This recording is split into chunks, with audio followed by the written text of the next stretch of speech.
Será que o destino de um homem é traçado no momento de seu nascimento? Ou é a caatinga, com seus espinhos e sol inclemente, que molda a tragédia de cada sertanejo? Era uma tarde sufocante, daquelas em que o sol parece querer vitrificar a terra vermelha do sertão pernambucano. O calendário marcava 12 de novembro de 1925. O calor não dava trégua aos homens estacionados no povoado de Nazaré. Mas o que faria o suor correr frio em suas espinhas não seria a temperatura, mas sim a notícia que acabara de chegar, trazida pelo vento poeirento das estradas.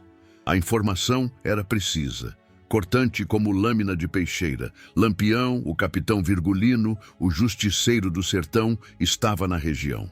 Segundo os informes sussurrados com o respeito que se dedica às lendas vivas, o rei do cangaço havia permanecido, com a audácia que lhe era peculiar, das 9 horas da manhã até às 4 da tarde do dia anterior, na fazenda Cipós. Ali, às margens do riacho São Domingos, em terras de serra talhada, ele e seu bando haviam descansado, senhores do território, antes de presumivelmente rumarem para as profundezas impenetráveis das caatingas da Serra dos Pereiros. A reação no acampamento da Força Volante foi imediata, elétrica. A letargia do calor foi substituída pela frenética preparação para a guerra. Não se tratava de caçar um bandido comum, tratava-se de perseguir um mito, um homem que conhecia cada pedra e cada vereda daquele bioma hostil. João Domingos Ferraz, Davi Gomes Jurubeba, Manuel Flor e João de Sá, líderes experimentados naquelas paragens, convocaram imediatamente seus combatentes.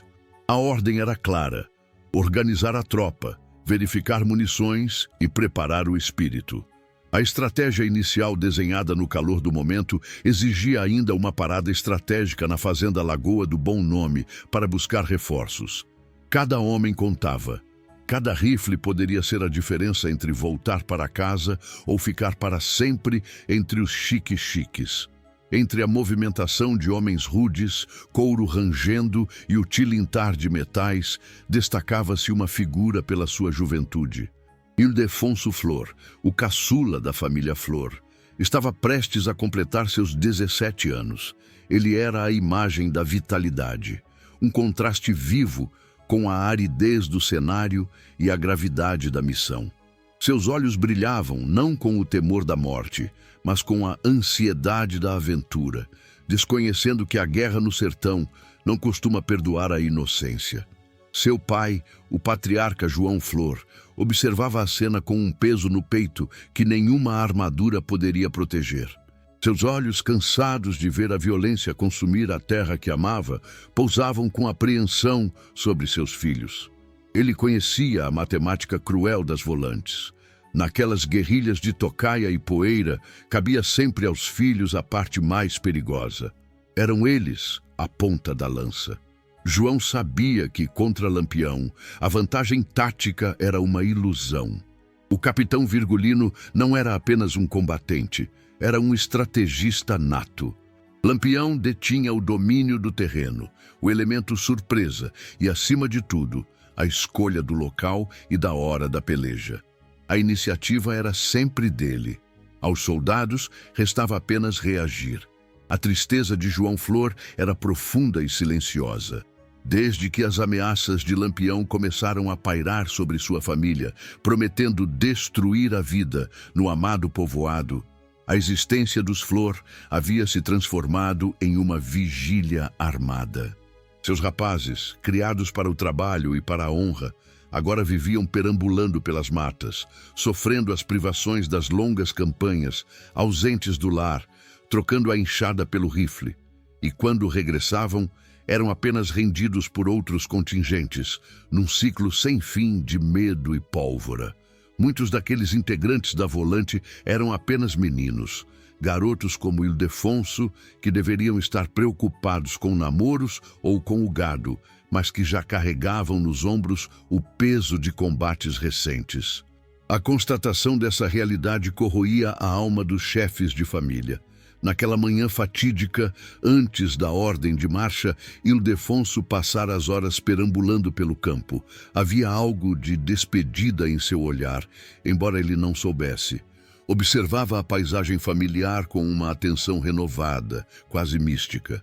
A aspereza do solo seco, o canto insistente das aves de rapina, o cheiro da vegetação ressequida. Tudo era contemplado com a sensibilidade de quem, apesar das turbulências e da periculosidade daquele sertão bravio, amava profundamente aquela terra. Ele era filho daquele chão. Satisfeito com sua inspeção do mundo, Ildefonso armou sua rede entre dois quixabeiros robustos. Ali, no balanço suave, sentiu uma paz momentânea, uma solidão aparente que o conectava perfeitamente à terra. Ele fechou os olhos, talvez sonhando com um futuro que a caatinga teimava em negar aos seus filhos. Mas o devaneio foi brutalmente interrompido no meio da tarde. A voz de seus irmãos, urgente e imperativa, o convocou. A tropa estava pronta. A embreagem na caatinga, o sinal de partida para o mato fechado, havia sido dada. A demora de Ildefonso gerou irritação entre os homens, cujos nervos já estavam à flor da pele. Um primo, tentando aliviar a tensão com a zombaria típica dos parentes, gritou para ele: "Vai ou não vai, rapaz? Pela demora parece até que tá com medo. Se não quer ir, pode ficar." A provocação atingiu o orgulho do jovem sertanejo. Ildefonso parou, ajeitou o chapéu e respondeu com uma firmeza que desmentia sua idade, uma bravata típica de quem acredita na própria imortalidade. "Medo não sei de quê.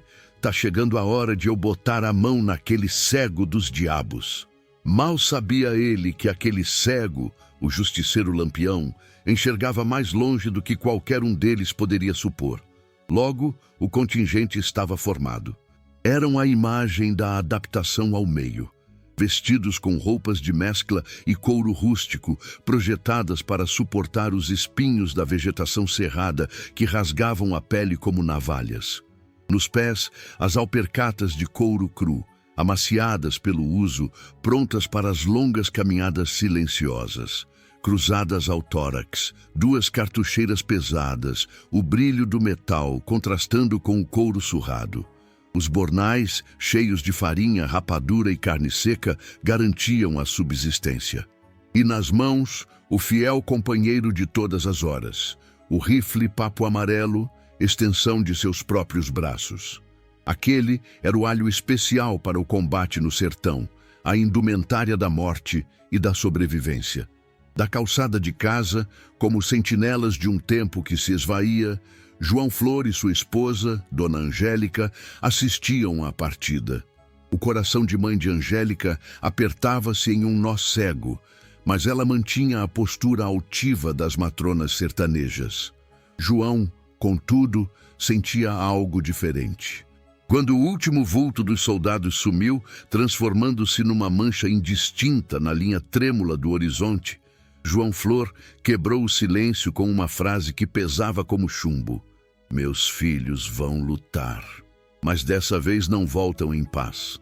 Angélica, num reflexo de defesa contra o agouro, replicou prontamente, quase com raiva: "João, nem pensa numa coisa dessa. Deus há de guardar nossos meninos." O marido, no entanto, balançou a cabeça, o olhar perdido na poeira levantada pela tropa. Ele explicou com a voz embargada que estava sob o domínio de maus pressentimentos. Na noite anterior, o sono lhe fora roubado por um pesadelo vívido e aterrorizante. Em seu sonho, ele sentira, com uma clareza física e dolorosa, um enorme espinho de mandacaru, o cacto gigante, símbolo da resistência e da dor, penetrar sua fronte. A dor fora insuportável, aguda, real demais para ser apenas onírica. Aquele espinho cravado em sua testa era um aviso, uma marca que o destino havia deixado em seu subconsciente. À tardinha, quando o sol começava a atingir o céu de tons violáceos e sangrentos, o pobre homem, incapaz de encontrar sossego dentro de casa, saiu para o terreiro nos fundos. Caminhou até a sombra de uma quixabeira velha e retorcida. Ali, ajoelhou-se. Era seu hábito efetuar as orações vespertinas naquele local. Mas naquela tarde, as palavras saíam com mais dificuldade, carregadas de súplica. Ele rezava não apenas pela segurança, mas contra a certeza que o sonho lhe impusera.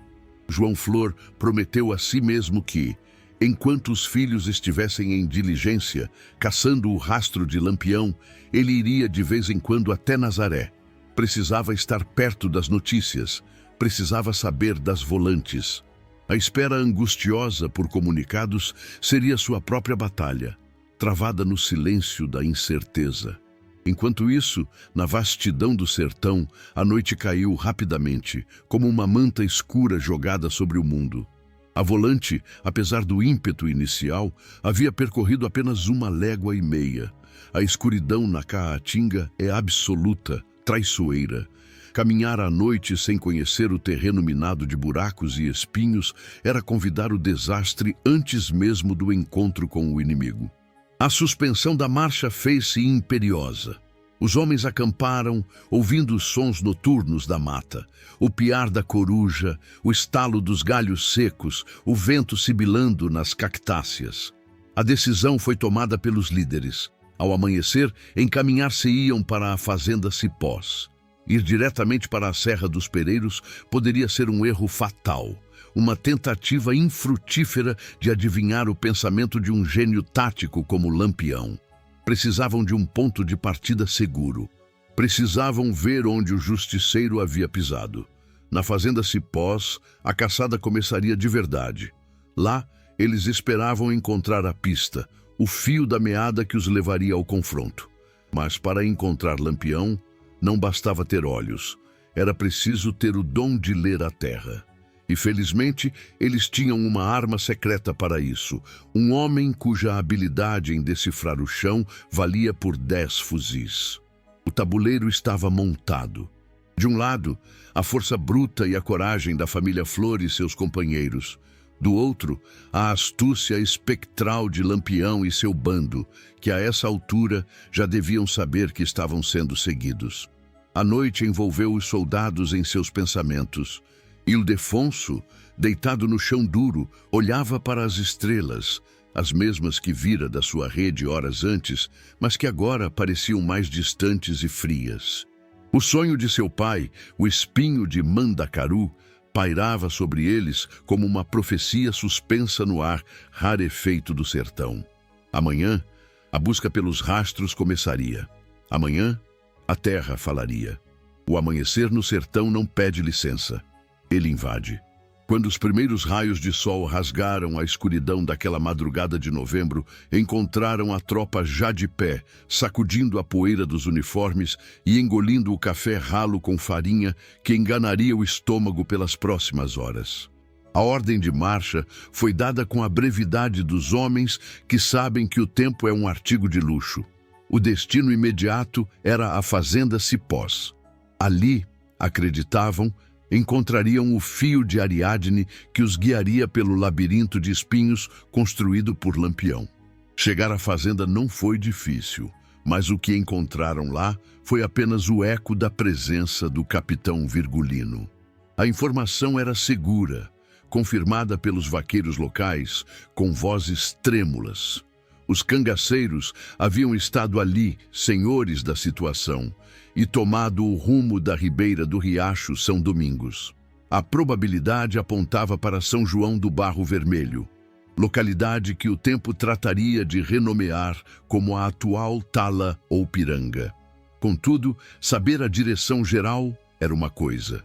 Encontrar um bando de homens armados que se moviam como fantasmas na vastidão cinzenta da Caatinga era outra completamente diferente. Ir diretamente para a Serra dos Pereiros seria um tiro no escuro, uma aposta imprudente que poderia resultar em dias de caminhada infrutífera sob o sol inclemente. A tentativa de descobrir os rastros do bando exigia mais do que coragem, exigia ciência. E a chave mestra para destrancar os segredos do solo árido tinha nome e apelido: Antônio Joaquim dos Santos, o Bartók. Bartók não era apenas um soldado. Ele era um rastejador. No tabuleiro mortal da Guerra do Cangaço, sua função era talvez a mais vital de todas. Enquanto os outros carregavam fuzis para matar, Bartók carregava os olhos para ver o invisível. Ele lia as minúcias dos gravetos quebrados e a poeira revolvida do terreno como um padre lê as escrituras sagradas.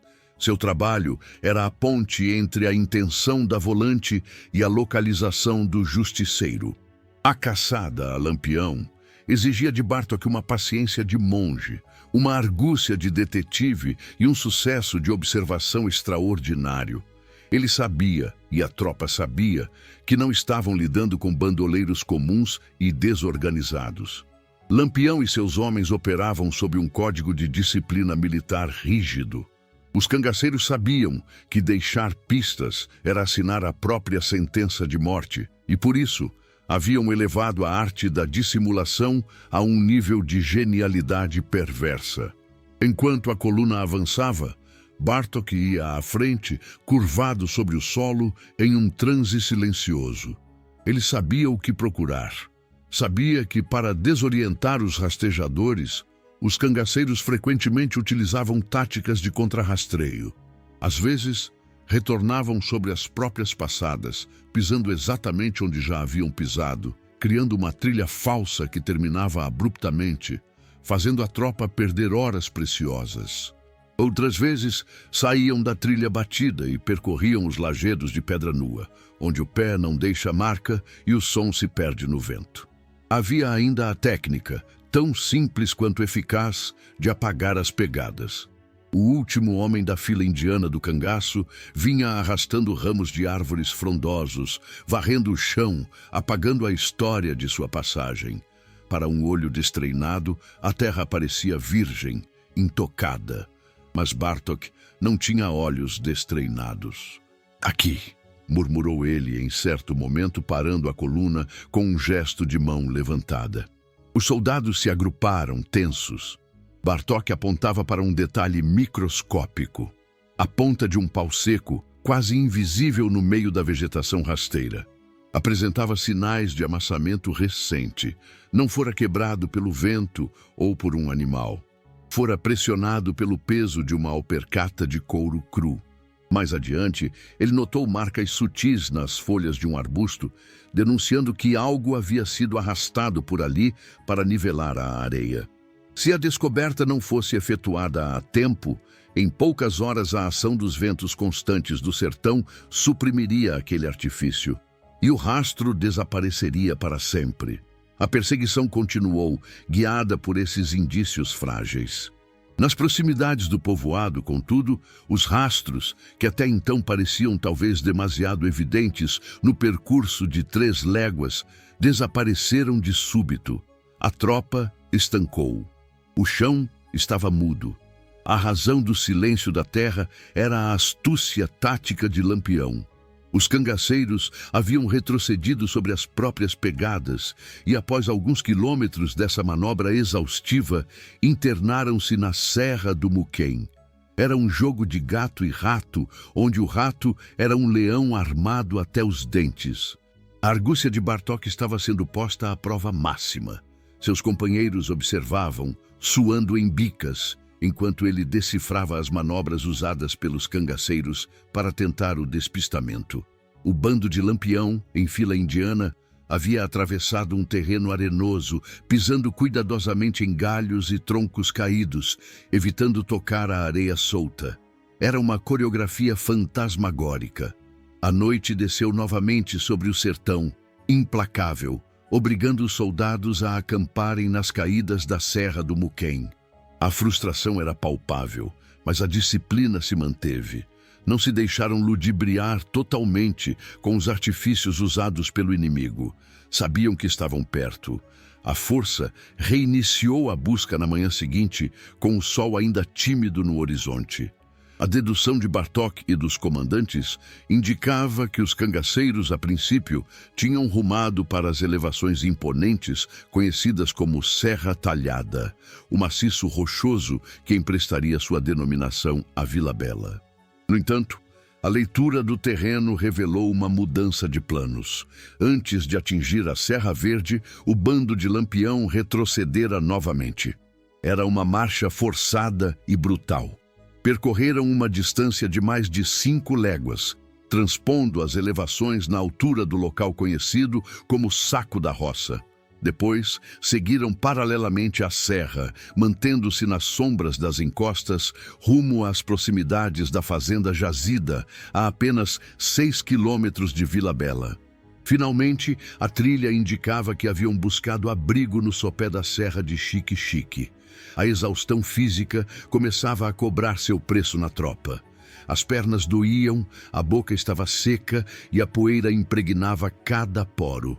Mas a adrenalina mantinha o foco. Durante a marcha penosa, o jovem Ildefonso Flor, talvez tentando espantar o medo ou apenas reafirmar sua masculinidade diante dos veteranos, mostrava-se estranhamente eufórico. A certa altura, enquanto limpava o suor da testa com as costas da mão, comentou com voz alta o suficiente para ser ouvido pelos companheiros mais próximos. "E se eu encontrar os bandidos, vou pegá-los à mão." Havia bravura na voz do garoto, mas também uma perigosa subestimação do inimigo. Seu irmão mais velho, Euclides Flor, um homem curtido pelas batalhas e que conhecia a natureza implacável de Lampião, ouviu aquilo com um misto de irritação e proteção fraternal. Ele virou-se para Ildefonso e o repreendeu com a sabedoria de quem já viu muito sangue ser derramado inutilmente. "Deixa de ser tolo, menino. Tu sabe o que é cangaceiro?" A pergunta ficou no ar, sem resposta. Euclides sabia que Ildefonso, com seus 17 anos incompletos, via a guerra com o romantismo da juventude, enquanto ele via apenas a brutalidade da sobrevivência. Cangaceiro não se pegava à mão. Cangaceiro se combatia com chumbo e estratégia e, mesmo assim, muitas vezes se perdia.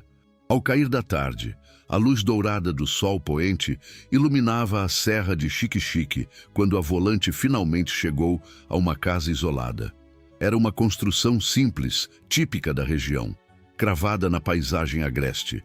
Nas proximidades, Bartók, com seus olhos de águia, observou vestígios recentes. Eram marcas frescas.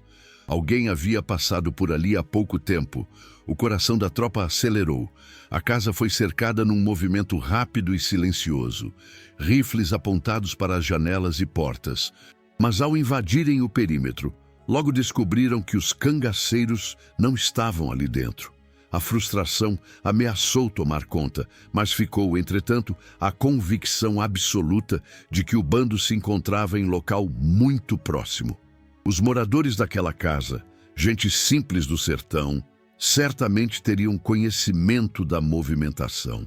O interrogatório começou ali mesmo, no terreiro. Os moradores, caboclos calejados pelo sol e pela vida dura, foram questionados com veemência. "Onde eles estão? Para onde foram?" exigiam os soldados, mas a resposta era um muro de silêncio e negação. Os moradores negaram categoricamente que soubessem da presença dos cangaceiros.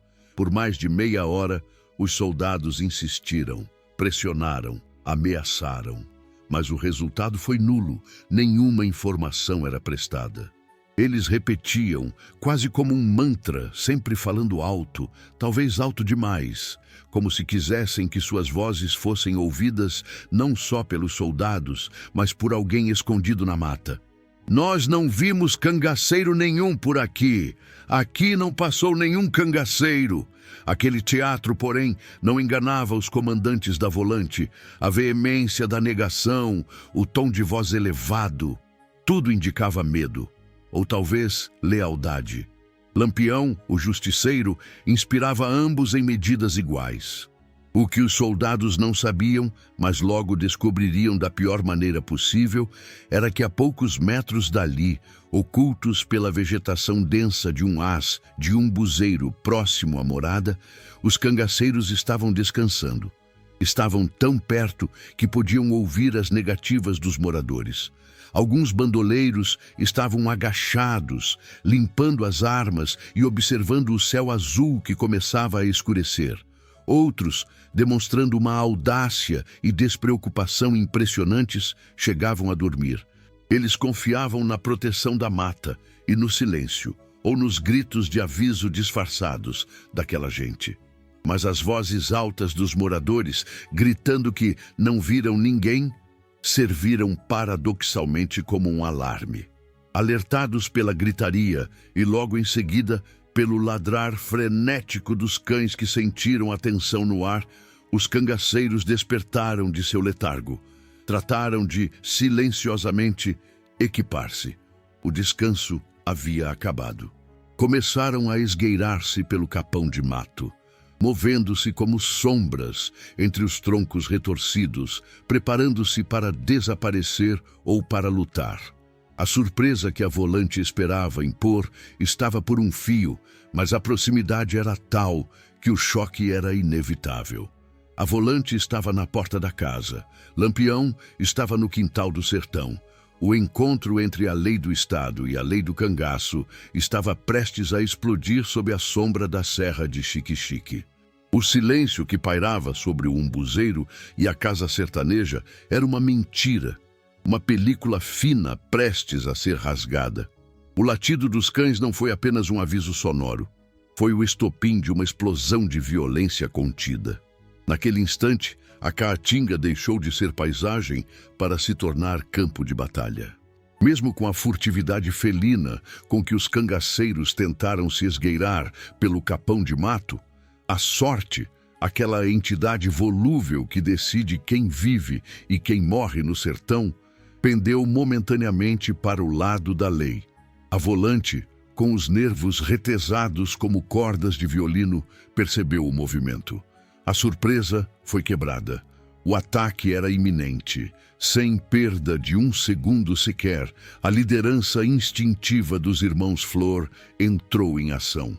Manoel e Euclides Flor, veteranos que se comunicavam quase por telepatia no calor do combate, dividiram a força em dois grupos táticos. Era uma manobra clássica de pinça, executada em terreno irregular. "Pela direita!" gritou Manoel, reunindo seus homens para flanquear o inimigo. "Cerquem pela esquerda, não deixem brecha!" comandou Euclides, liderando o outro grupo para fechar o cerco. A manobra de envolvimento começou a se desenhar com precisão mortal. Manoel Flor, avançando com a cautela de um caçador, topou com os vultos dos cangaceiros.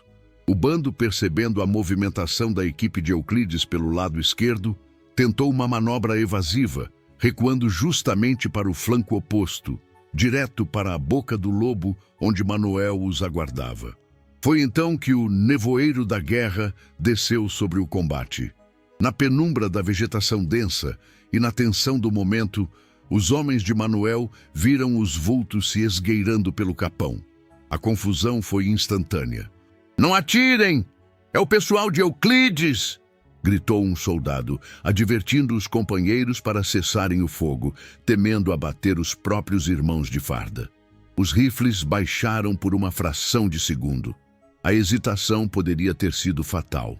Mas Manoel Flor, com os olhos aguçados pela adrenalina, percebeu detalhes que escaparam aos outros. O formato dos chapéus, a maneira de caminhar, o brilho diferente das cartucheiras. Aqueles não eram soldados, eram os guerreiros de Lampião. Assim que reconheceu os adversários, Manoel não esperou por ordens ou confirmações. Ele ergueu seu rifle papo amarelo e o disparo ecoou seco, brutal, quebrando a dúvida. O tiro foi certeiro. Um dos cangaceiros, apanhado no meio do passo, foi arremessado para trás pelo impacto. O corpo caiu pesadamente sobre um pé de algodão.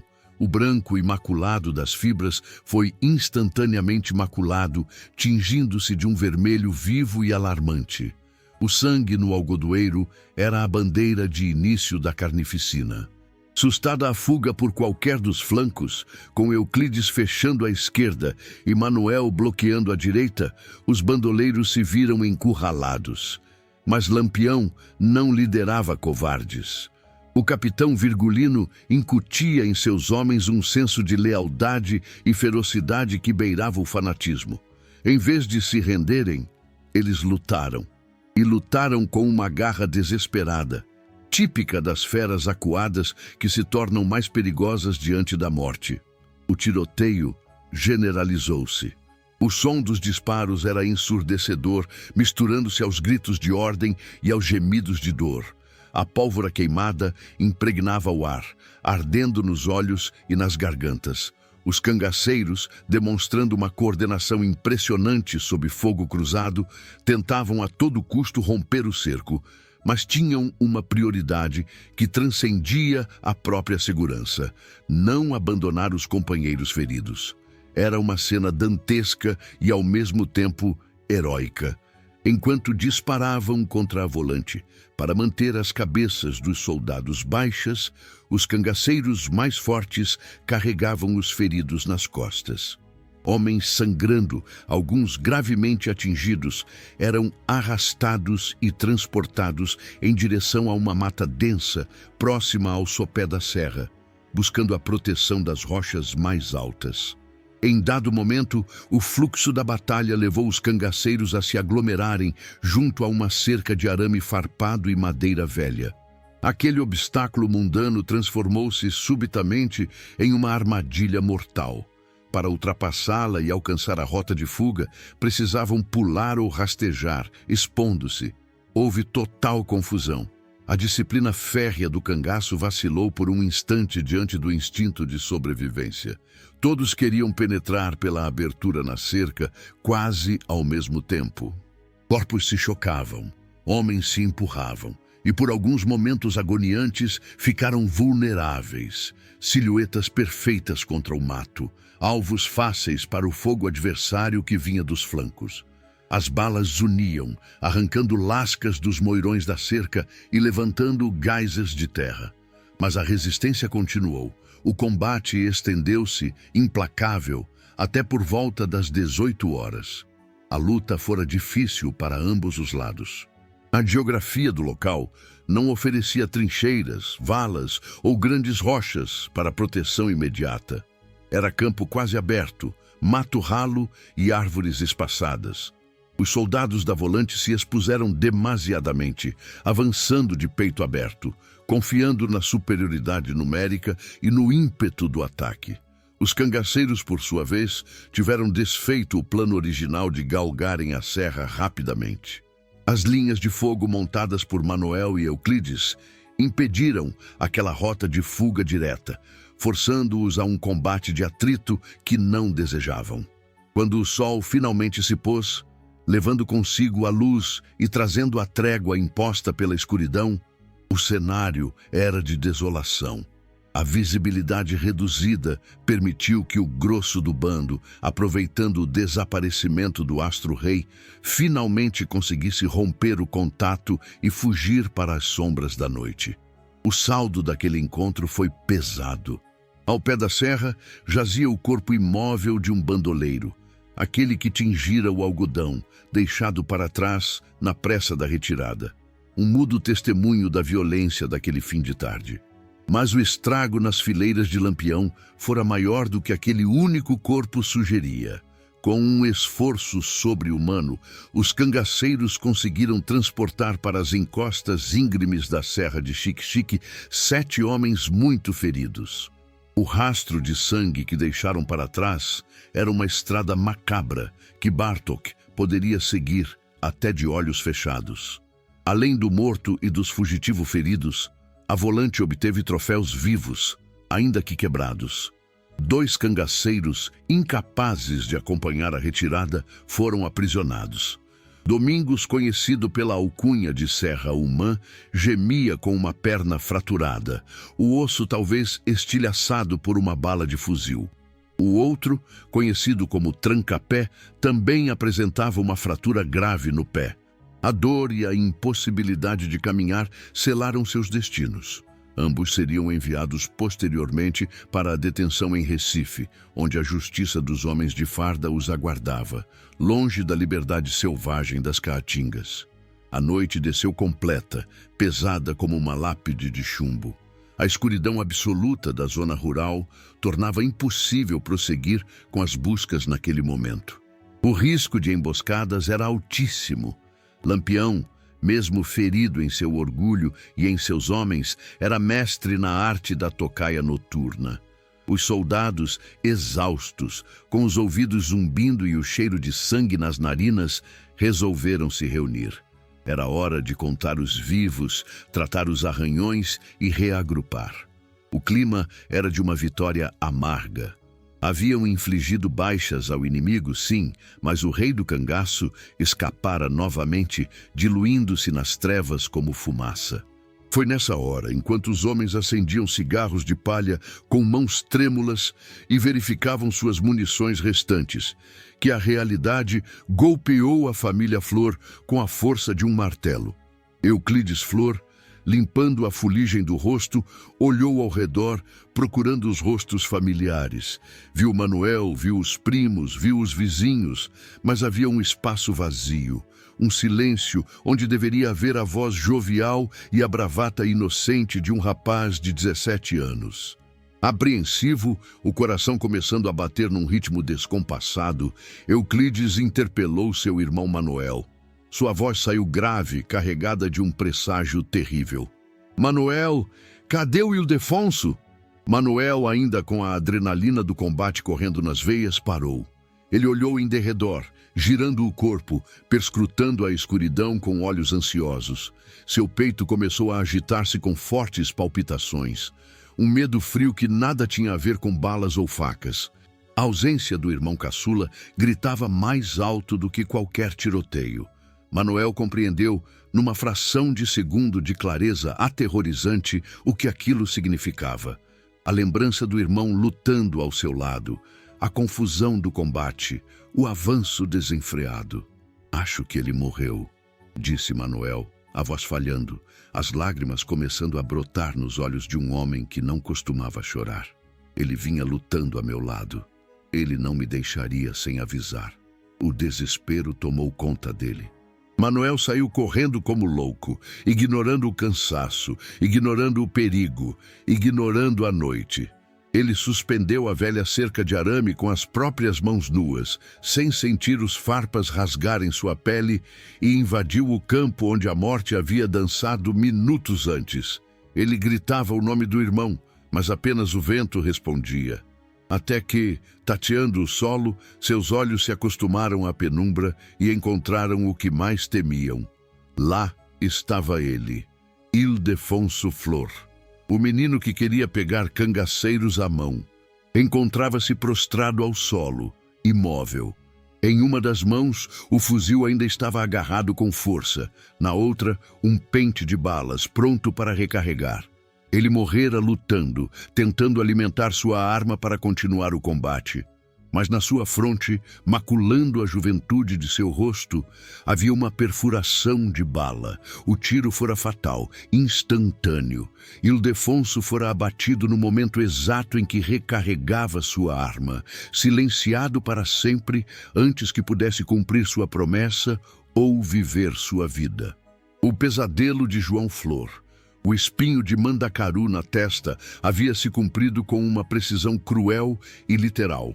O destino, escrito nas estrelas e nos sonhos, cobrara seu preço em sangue jovem. O sol que nasceu na manhã de 14 de novembro de 1925 não trouxe a luz redentora que os homens esperavam. No horizonte, o astro-rei surgiu tingido de um vermelho escarlate, violento, como se o próprio céu sangrasse em solidariedade à terra encharcada de tragédia. Para os soldados da Volante, aquele amanhecer tinha um gosto de cinzas na boca. Aqueles homens que caminhavam de volta, arrastando os pés e a alma, já não eram os mesmos que haviam partido de Nazaré dias antes. A inocência, se é que algum dia existiu naqueles sertões brutos, havia sido deixada para trás, perdida entre os espinhos de chique-chique e o estalo seco dos fuzis. Ao fim de cada jornada, o sertão cobra um pedágio e, dessa vez, o preço fora alto demais. Estavam marcados, não apenas pela poeira e pelo sol, mas pelo sofrimento profundo, aquela dor surda que se instala no peito quando se vê um menino morrer segurando um rifle que parecia grande demais para ele. O corpo de Ildefonso Flor, Agora, apenas uma casca vazia de sonhos interrompidos era o estandarte fúnebre daquela marcha de retorno. Manoel e Euclides, irmãos em sangue e agora em luto, lideravam a coluna com os olhos fixos no chão, carregando o peso da notícia que teriam de dar aos pais. O silêncio da tropa era mais eloquente do que qualquer discurso fúnebre. Os componentes da Volante regressaram e buscaram refúgio para pernoitar na Fazenda Saco. Naquela época, as terras pertenciam ao major da Guarda Nacional, Elias Valgueiro, um homem de posses e influência. A fazenda era um oásis de civilização no meio da barbárie, um ponto de apoio vital para as forças da lei. Hoje, quem procura pela Fazenda Saco encontra apenas o espelho d'água do açude de mesmo nome em Serra Talhada. As paredes que ouviram o choro dos soldados e as estratégias de guerra estão submersas, afogadas pelo progresso e pelo esquecimento, guardando no lodo do fundo a memória daqueles dias terríveis. Mas naquela noite de 1925, a fazenda ainda respirava. A tropa, exausta, recebeu a hospitalidade possível. No entanto, o descanso era apenas físico. A mente dos líderes fervilhava. Sabiam que Lampião estava ferido. Não ele pessoalmente, talvez, mas o seu corpo coletivo, o seu bando. 7 homens carregados, 2 capturados, 1 morto. A fera estava sangrando, e uma fera sangrando é lenta. Pela manhã, a urgência da guerra falou mais alto que o luto. Enviaram uma mensagem expressa, levada por um estafeta que correu contra o vento, ao capitão Muniz de Farias. O capitão comandava a força volante principal, estacionada em Serra Talhada. A lógica era impecável. Os Flor e seus homens haviam feito o trabalho sujo, haviam encurralado e ferido o inimigo. Agora, precisavam do golpe de misericórdia. A resposta foi rápida. Em pouco tempo, a poeira da estrada anunciou a chegada do capitão Muniz com sua volante. Eram homens descansados, uniformes menos puídos, cartucheiras cheias. A esperança reacendeu-se nos olhos de Manoel e Euclides. A justiça para Ildefonso parecia estar ao alcance da mão. O relatório foi passado ali mesmo, sob a sombra do alpendre da fazenda. "Capitão", explicou Euclides com a voz rouca, "os cangaceiros estão lentos, transportam vários companheiros feridos gravemente. Eles não podem ir longe. O rastro é de sangue e sofrimento. Se o senhor seguir agora, captura o bando inteiro. É o fim de Lampião." A análise tática era perfeita. O bando de Lampião, usualmente ágil como o vento, agora se arrastava como uma tartaruga ferida. A necessidade de carregar os companheiros impedia as manobras rápidas e as fugas espetaculares que eram a marca registrada do rei do cangaço. Era a oportunidade de ouro, o momento que o Estado esperava há anos. No entanto, o que aconteceu a seguir desafiou toda a lógica militar e humana.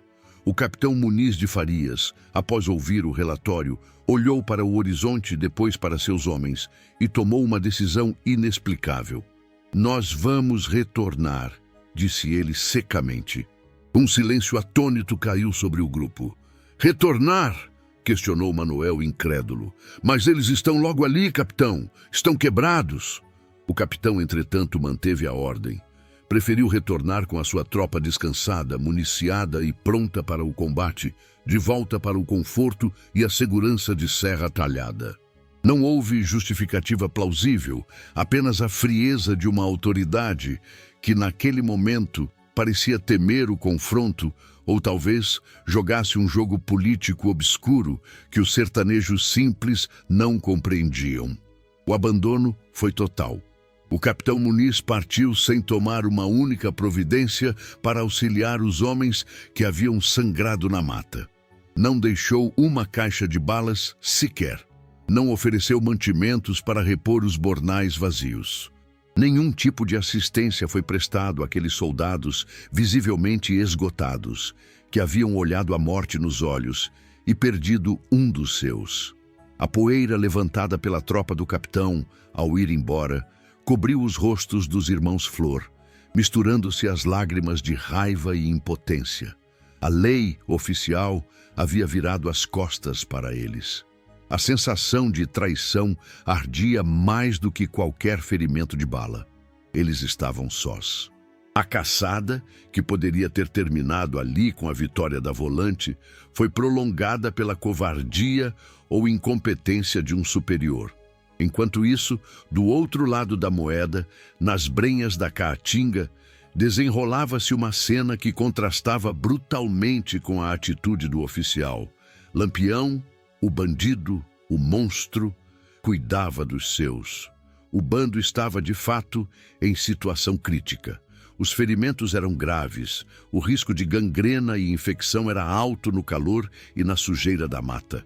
Mas Lampião não abandonava seus homens. Se o capitão Muniz deixava seus soldados à míngua, Virgulino Ferreira movia céus e terra para garantir a sobrevivência de seus cabras. O justiceiro acionou sua rede de contatos. Mandou buscar medicamentos com urgência. O alvo do pedido não era um coiteiro qualquer, mas o padre José Kerle, uma figura de autoridade religiosa na região. Lampião sabia que a igreja, muitas vezes, operava numa frequência de misericórdia que as leis dos homens ignoravam. Os remédios, iodo, ataduras, talvez algum sedativo rudimentar, foram preparados, e quem intermediou essa operação de resgate médico foi Prudêncio de Carvalho. A ironia do destino, que gosta de tecer tramas complexas no sertão, quis que Prudêncio fosse o pai do futuro bispo de Caruaru, Dom Augusto de Carvalho. Os medicamentos foram entregues a um portador de confiança extrema dos cangaceiros, o Negro Besouro. Um homem ágil, leal e silencioso, capaz de atravessar as linhas inimigas como uma sombra. É importante notar, para que a história não seja injusta, que não havia quaisquer vínculos de cumplicidade criminosa ligando Prudêncio de Carvalho ou o padre aos cangaceiros. Eles não eram parte do bando. O que houve ali foi algo mais antigo e profundo que o Código Penal. Foi a solidariedade sertaneja. Prudêncio e o padre olhavam para o pedido não como um auxílio ao crime, mas como um gesto de humanidade para com pessoas que sofriam. Eram homens feridos, gemendo de dor no meio do mato. O olhar de solidariedade transcendia as ações pregressas daqueles homens. No sertão, negar um copo d'água ou um remédio a um moribundo é um pecado maior do que qualquer roubo. Lampião, em sua sabedoria pragmática, contava com essa ética cristã e humana para manter seu exército vivo. Assim, enquanto a Volante Leal era abandonada pelo Estado sem munição e sem comida, os bandidos recebiam cuidados através da compaixão da comunidade. Lampião provava mais uma vez que seu poder não vinha apenas do rifle, mas da capacidade de mobilizar o respeito e o medo, garantindo que, mesmo caçado, ele jamais estivesse totalmente desamparado. Mas em Nazaré, a solidariedade não podia curar a dor que estava prestes a chegar. A notícia viaja rápido no sertão, muitas vezes mais rápido que os homens. Angélica, a matriarca da família Flor, sentia no peito o aperto que nenhuma mãe deveria sentir. Quando a confirmação do combate chegou, mas ainda sem os detalhes finais, ela tomou uma atitude preventiva. Solicitou a Manuel Jerônimo de Betânia, que se encontrava no povoado, que levasse uma mensagem. Mas a mensagem que ela temia receber e a que ela precisava enviar cruzaram-se no destino. A notícia da morte de Ildefonso precisava chegar a outro membro da família. Alguém que estava longe, na fazenda Queimadas. Era preciso avisar Odilon Flor. Odilon, outro filho de João e Angélica, estava estacionado na fazenda, alheio ao drama final que se abatera sobre seu irmão caçula na serra de Xique-Xique. Ele era muito jovem, tal qual Ildefonso, cheio de vigor e daquela impetuosidade perigosa dos Flor. Quando Manuel Jerônimo chegou a Odilon e, com o pesar gravado no rosto, comunicou a morte de Ildefonso, o tiro na testa, o rifle na mão, o abandono do capitão Muniz, algo se quebrou dentro do rapaz. E algo novo, terrível e indestrutível nasceu no lugar. Odilon não chorou como uma criança, ele rugiu como um homem que acaba de perder a alma. Ficou revoltadíssimo. A dor transformou-se instantaneamente em um ódio frio e focado. Ali, sob o sol testemunha de tantas promessas vãs, Odilon fez um juramento. Eu irei até o fim do mundo, se preciso for, para apanhar Virgulino. Não era apenas uma ameaça, era uma sentença de vida. Em seu desespero, Odilon lembrava que sua família tudo fizera durante anos no sentido de evitar quaisquer atritos com os irmãos Ferreira. Eles queriam paz, queriam trabalho, mas Lampião trouxera a guerra até a porta deles. E agora, Lampião havia levado Ildefonso. A obstinação de Odilon em vencer o cangaço, nascida naquele momento de luto, seria tão feroz que entraria para a história. Sua perseguição se tornaria lendária, a ponto de levar o próprio Lampião, anos mais tarde, a afirmar repetidamente em rodas de conversa ao redor da fogueira: Odilon Flor é o meu pior inimigo. E o capitão Virgulino não dizia isso levianamente, ele explicava o porquê. Porque além de sua coragem pessoal, ele me segue por toda parte como se fosse uma praga. A morte de Ildefonso não enfraqueceu a família Flor. Ela forjou o nêmesis de Lampião. A partir daquele dia, a caçada deixou de ser uma missão policial para se tornar uma vendetta familiar. Uma guerra onde o perdão era uma palavra esquecida em algum lugar do passado. A promessa de Odilon Flor não foi apenas um grito de raiva lançado ao vento. Foi uma sentença que alterou a gravidade do sertão pernambucano. Quando ele declarou que perseguiria Virgulino até o fim do mundo, algo fundamental mudou na dinâmica entre a caça e o caçador. Até aquele momento de novembro de 1925, a família Flor lutava pela sobrevivência, pela defesa do lar e pela ordem pública.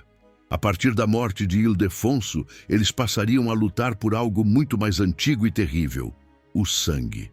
O retorno dos remanescentes da família e do corpo do jovem Ildefonso a Nazaré foi um cortejo de silêncio e dor. João Flor, o patriarca que sentira o espinho do mandacaru em seu sonho premonitório, recebeu a confirmação de seu pesadelo com a dignidade estoica que o sertão exige de seus homens, mas com a alma retalhada. Angélica, a mãe, viu o fruto de seu ventre retornar frio, com a marca da violência estampada na fronte que ela tantas vezes beijara. Não houve apenas lágrimas no velório, houve o endurecimento dos corações. A família Flor, que até então buscava evitar o atrito direto, compreendeu que a paz era uma impossibilidade enquanto Lampião reinasse nas Caatingas. A morte de Ildefonso, o menino que queria pegar o destino com as mãos, serviu como o catalisador de uma transformação brutal em seus irmãos. Odilon, em particular, despiu-se de qualquer vestígio de juventude despreocupada. A praga a que Lampião se referiria anos mais tarde começou a germinar ali. Odilon não se tornou apenas um soldado eficiente. Ele se tornou uma obsessão viva. Ele estudou os métodos de Lampião, aprendeu a ler a caatinga com a mesma proficiência de Bartók e desenvolveu uma resistência física que beirava o sobrenatural. Lampião, o justiceiro, em sua sabedoria estratégica, logo perceberia o erro tático daquele confronto na Serra de Xique-Xique. Ele, que sempre justificou seus atos como uma resposta às injustiças sociais e à perseguição das volantes, acabara de criar, através da bala que vitimou um garoto de 17 anos, a sua própria nêmesis. O capitão Virgulino respeitava a coragem e, em Odilon Flor, ele encontrou um espelho distorcido de sua própria tenacidade. A frase de Lampião, Odilon Flor é o meu pior inimigo, segue-me como uma praga, ecoaria pelos anos seguintes como um reconhecimento de respeito misturado com temor. Não era o medo da morte, pois Lampião a desafiava diariamente, mas o incômodo de ter uma sombra que jamais descansava. Odilon tornou-se a personificação da consequência. O lembrete constante de que cada gota de sangue derramada no sertão germina sementes de vingança. Enquanto os anos passavam e a lenda de Lampião crescia, tornando-se mito nacional, a guerra particular entre os Flor e os Ferreira continuava a ser travada nas veredas empoeiradas. A covardia do capitão Muniz de Farias, que abandonara a tropa na Fazenda Saco, foi esquecida pelos registros oficiais, lavada pela burocracia, mas jamais foi perdoada pela memória da família Flor. Aquela traição do Estado fortaleceu a convicção de que, no fim das contas, eles só podiam contar uns com os outros e com a frieza de seus rifles. O episódio de 12 a 14 de novembro de 1925 encerrou-se, mas suas repercussões foram eternas. A Serra de Xique-Xique, com suas pedras quentes e vegetação espinhosa, guardou o segredo daquele combate. O algodoeiro manchado de sangue eventualmente secou ou foi colhido. A cerca onde os cangaceiros se atrapalharam apodreceu com o tempo e as pegadas apagadas por ramos arrastados desapareceram para sempre. Contudo, a história permaneceu. Ela sobreviveu nas conversas de alpendre, nas canções de viola e principalmente no olhar de Odilon Flor cada vez que ele ajustava a cartucheira e entrava na mata. Lampião continuou sua jornada como o senhor do sertão, distribuindo sua justiça peculiar, amado por uns, odiado por outros, mas sempre implacável. E atrás dele, sempre, estava a sombra da família Flor. A tragédia de Ildefonso ensinou a todos uma lição cruel. No sertão, não há vencedores, apenas sobreviventes. E assim, a Caatinga, silenciosa e eterna testemunha, cobriu com sua poeira vermelha tanto os heróis quanto os bandidos, unindo-os no final sob o mesmo sol inclemente e sob a mesma terra que, sedenta, bebeu o sangue de todos eles sem distinção. O sonho de João Flor se cumpriu. O destino seguiu seu curso e a lenda se escreveu com pólvora e coragem nas páginas da história do Brasil.